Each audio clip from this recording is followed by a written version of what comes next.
Magandang umaga, Pilipinas. Natatandaan niyo pa ba yung mungkahi ng isang binata sa Netherlands na layong makuha ang mga plastik sa karagatan? Nako, siguradong ikatutuwa ninyo itong development kaugnay nito. Dahil matapos pondohan, matagumpay nang nailagay sa bahagi ng Pacific Ocean itong 20 kilometro na sea barrier na layong kunin ang mga plastik sa karagatan sa halip na makain ito ng mga hayop sa dagat o kaya naman ay magdulot ng mga pagbaha. Sa kanila nga sakaling maging matagumpay, maglalagay din ng 100 kilometro o full-scale na barrier sa pagitan niyan ng California at Hawaii sa taong 2020. At sa tingin nyo kaya magiging epektibo ito? Ipahayag lamang ang inyong reaksyon sa pamamagitan ng aming official Facebook page.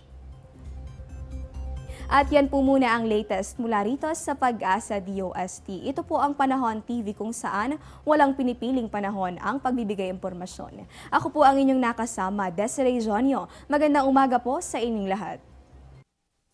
Ang programang ito ay hatid sa inyo ng Air 21. Sagot ko, padala mo.